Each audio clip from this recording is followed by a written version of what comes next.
사랑하는 형제자매 여러분, 오늘 우리가 함께 나눌 이야기는 이 시대의 가장 깊은 영적 전쟁에 관한 것입니다. 이 말씀이 여러분의 마음에 울림을 준다면 좋아요와 구독을 통해 더 많은 이들에게 이 메시지가 닿을 수 있도록 도와주십시오. 주님의 은혜가 여러분의 손길 위에 함께하기를 기도합니다. 우리가 살고 있는 이 시대는 과학과 기술이 과거 세대는 상상조차 할 수 없었던 수준으로 눈부시게 발전하고 있습니다. 더 빠른 스마트폰이나 더 똑똑한 자동차 정도의 이야기가 아닙니다. 오늘날 세상의 기술은 인류에게 훨씬 더 근본적인 것, 바로 영원한 생명을 약속하고 있습니다. 하지만 그들이 말하는 영생은 하나님을 통한 것도 예수 그리스도의 부활을 통한 것도 아닙니다. 그들은 차가운 기계와 냉동탱크, 그리고 컴퓨터 칩을 통해 영생을 얻을 수 있다고 속삭입니다. 그리고 놀랍게도 세상은 그 달콤한 약속에 기꺼이 돈을 지불하고 있습니다. 독일의 한 스타트업 기업은 죽음을 잠시 멈출 수 있는 기회를 제공한다고 광고합니다. 그 비용은 약 2억 7천만 원, 고급 스포츠카 한 대 값에 해당하는 금액입니다. 미국의 또 다른 인체냉동 보존 연구소에는 이미 200명에 가까운 사람들이 냉동 보관되어 있으며 100마리에 가까운 반려동물도 함께 잠들어 있습니다. 그들은 이렇게 주장합니다. 이 사람들은 죽은 것이 아닙니다. 단지 법적으로만 사망했을 뿐입니다. 생물학적으로는 아직 살아있는 것과 같습니다. 장기 기증을 통해 다른 사람을 살릴 수 있는 것처럼 말이죠. 오늘날의 의학 기술이 포기한 지점에서 우리는 그들을 넘겨봤습니다. 환자의 상태가 더 나빠지지 않도록 안정시킨 후 미래의 과학 기술이 충분히 발전하여 그들을 다시 살려낼 수 있을 때까지 보존하는 것입니다. 그들의 목표는 단순하지만 섬뜩할 정도로 교만합니다. 법적으로 사망 선고를 받은 직후 인체를 영하 196도의 극저온으로 급속 냉동시켜 언젠가 미래의 의학 기술이 그들을 다시 소생시켜 줄 것이라는 희망을 파는 것입니다. 이미 수백 명의 사람들이 이 기술로 냉동 보존되었고 700명이 넘는 사람들이 자신의 미래를 이 기술에 맡기기로 서약했습니다. 그들은 하나님이 약속하신 부활이 아닌 인간이 만든 부활에 자신의 소망을 걸고 있는 것입니다. 그 과정은 매우 정교하고 과학적인 것처럼 보입니다. 한 사람이 임종에 가까워지면 구급차가 미리 대기하고 있다가 법적 사망 선고가 내려지는 순간 인체냉동 보존 절차를 시작합니다. 신체는 급속으로 냉각되어 스위스에 있는 보관시설로 옮겨집니다. 그곳은 어쩌면 영원히 오지 않을 미래를 기다리는 인간의 헛된 희망이 쌓여있는 창고와 같습니다. 그들은 죽음을 멈출 수 있는 것이라고 표현합니다. 지금은 법적으로 죽었을지 몰라도 미래에는 생물학적으로 죽은 것이 아닐 수 있다는 그럴듯한 논리를 펼칩니다. 이 말은 절망에 빠진 사람들에게는 큰 희망처럼 들릴 수 있습니다. 하지만 분명히 알아야 합니다. 이것은 하나님 없는 소망입니다. 부활에 대한 믿음을 부동액에 대한 믿음과 맞바꾸는 어리석은 거래일 뿐입니다. 그들은 말합니다.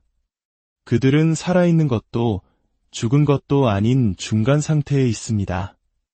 죽음은 하나의 과정이며 인체냉동 보존술은 그 과정을 멈추는 것입니다. 그러나 이것은 생명의 본질을 완전히 왜곡하는 주장입니다. 인간의 교만은 여기서 멈추지 않습니다. 이제 영생을 향한 경쟁은 더욱 초현실적인 영역으로 확장되고 있습니다. 바로 의식의 이전입니다. 세계적인 한 기술 기업은 인간의 뇌를 컴퓨터와 직접 연결하여 생각과 기억, 심지어 인격까지 기계에 업로드하는 기술을 개발하고 있습니다.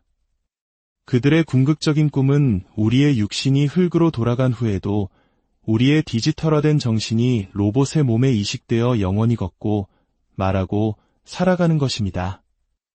그들은 이것이 영원한 생명의 또 다른 형태가 될 수 있다고 공공연히 말합니다. 하지만 사랑하는 성도 여러분, 이것의 실체는 무엇입니까? 이것은 과학이라는 화려한 옷을 입은 사탄의 오래된 거짓말일 뿐입니다. 에덴 동산에서 뱀이 하와에게 속삭였던 말을 기억하십니까? 너희가 결코 죽지 아니하리라. 오늘날 그 속삭임은 인체냉동 보존술과 뇌 임플란트, 디지털 의식이라는 이름으로 계속되고 있습니다. 그 속삭임은 우리에게 더 이상 하나님이 필요 없다고 말합니다. 우리 스스로의 힘으로 영혼을 창조할 수 있다고 유혹합니다. 하지만 이것은 부활이 아닙니다. 이것은 창조주에 대한 반역입니다. 이것은 구원이 아니라 영혼을 파멸로 이끄는 유혹입니다. 세상은 더 깊은 무언가를 위해 준비되고 있습니다. 지금 당장은 각각의 기술들이 서로 관련 없어 보일지 모릅니다. 하지만 이 모든 것은 인간이 스스로 하나님이 되려 하고 생명이 창조주가 아닌 피조물에 의해 통제되는 미래를 위해 사람들의 마음을 준비시키고 있는 것입니다. 인간과 기계의 경계가 흐려지고 있습니다. 성경은 우리에게 한 시대에 대해 경고합니다. 전 세계적인 지도자가 나타나 기적과 이사를 행하며 세상의 해결책을 제시할 때가 올 것이라고 말입니다. 그는 평화의 사람, 능력의 사람으로 보일 것입니다. 그리고 그는 기술을 사용하여 단지 통치하는 것을 넘어 모든 영혼을 통제하고 표를 받게 할 것입니다.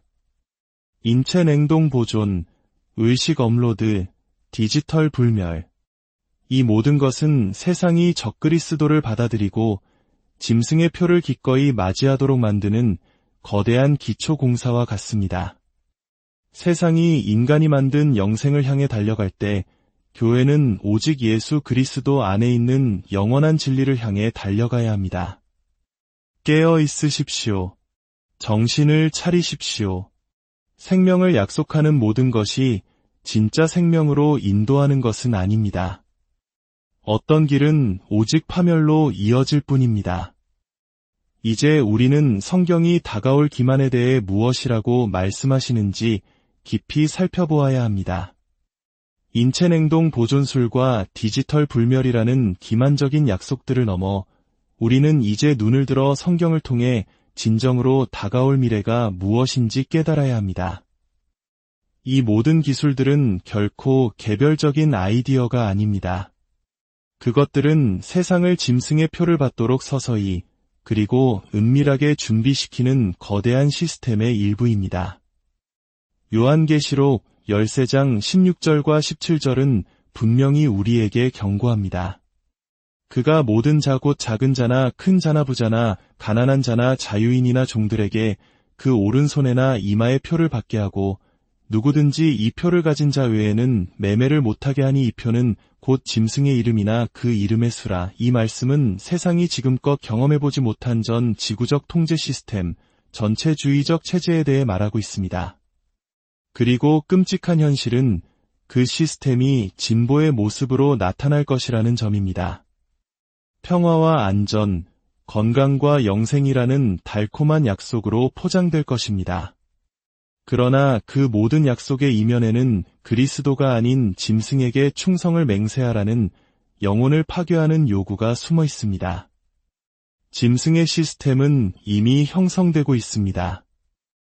우리는 짐승의 표가 어느 날 갑자기 나타나는 사건이라고 생각해서는 안 됩니다. 그것을 뒷받침하는 시스템, 사고방식, 기술, 그리고 영적인 분위기가 바로 지금 이 순간에 구축되고 있습니다. 디지털 신분증, 체내 이식칩, 안면 인식 기술, 중앙은행 디지털 화폐, 생체 인식 스캐닝, 그리고 인공지능. 이 모든 기술들은 무작위적인 혁신이 아니라 궁극적으로 통제라는 하나의 목표를 향해 정교하게 움직이고 있습니다. 거래에 대한 통제, 이동에 대한 통제, 그리고 마침내 생각에 대한 통제까지 말입니다. 우리가 목격하고 있는 것은 단순한 기술 혁명이 아닙니다. 이것은 영적인 유혹입니다. 그리고 너무나 많은 교회가 이 거대한 흐름 속에서 잠들어 있습니다. 한때 이러한 것들에 대해 경고했던 믿는 자들이 이제는 그것들을 받아들이고 있다는 소식을 듣습니다. 우리는 교회가 거룩함과 분별력보다는 오락과 자기개발에 더 집중하는 것을 봅니다. 세상이 마지막 기만을 위해 빠르게 준비되는 동안 강단에서는 예언과 마지막 때에 대한 말씀이 침묵하고 있습니다. 그러나 하나님의 영은 그의 백성에게 깨어나라고 외치고 계십니다. 미지근한 신앙의 시대는 끝났습니다. 이제 질문은 과연 그런 시스템이 올 것인가가 아니라 언제 올 것인가입니다. 요한계시록 13장은 거짓 선지자와의 협력을 통해 적그리스도가 일어나 짐승의 표가 없이는 아무도 샀거나 팔 수 없는 시스템을 구현할 것이라고 자세히 설명합니다. 지혜가 여기 있으니 총명한 자는 그 짐승의 수를 세어보라.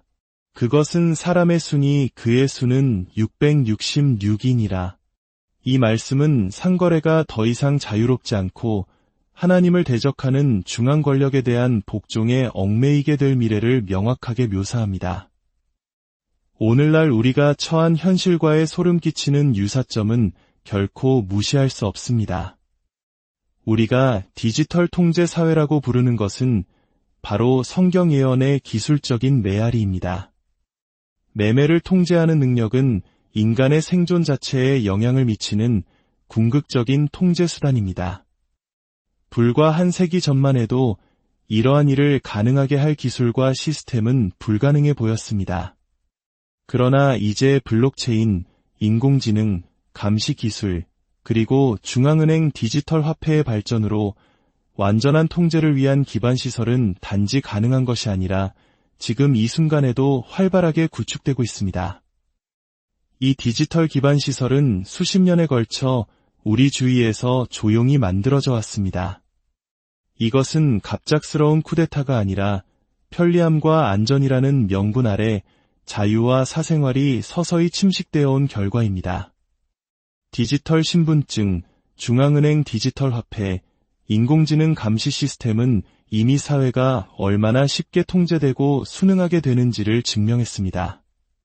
세상은 요한계시록 13장을 향해 몽유병 환자처럼 걸어가고 있으며 대부분의 사람들은 그 사실조차 인지하지 못하고 있습니다. 조금씩 전 지구적 통제를 위한 기반 시설이 편리함, 안전, 기술 발전이라는 깃발 아래 조용하고 체계적으로 조립되고 있습니다. 이러한 은밀한 접근 방식은 성경이 말하는 기만과 점진적인 유혹이라는 주제와 정확히 일치합니다.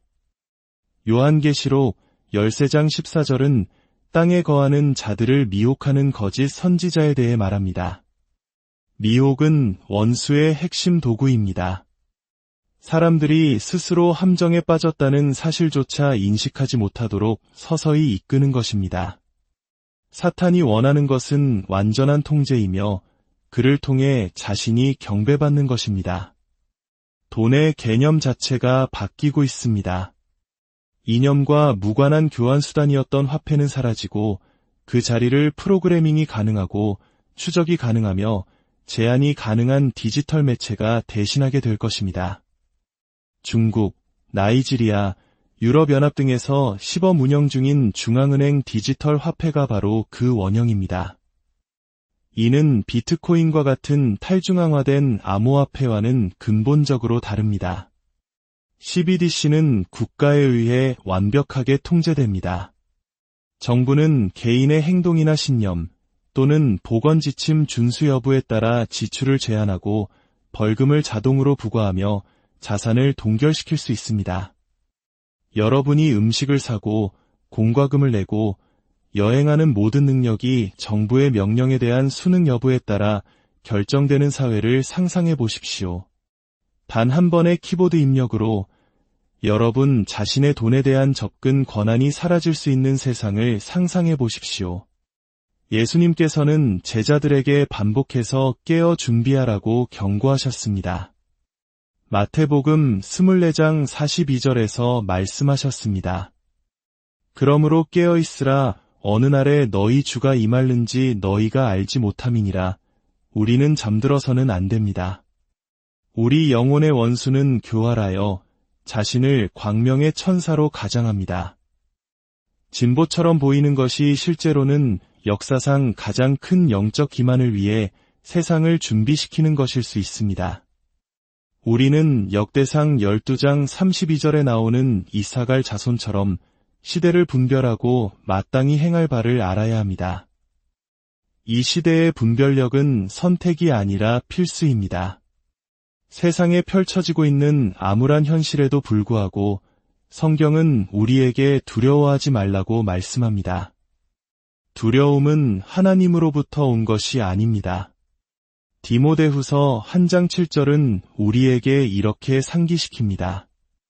하나님이 우리에게 주신 것은 두려워하는 마음이 아니요 오직 능력과 사랑과 절제하는 마음이니 깨어 있으십시오. 분별하십시오. 그리고 두려워하지 마십시오. 주님께서 우리와 함께 하십니다. 여러분 모두에게 주 예수 그리스도의 평강이 함께 하시기를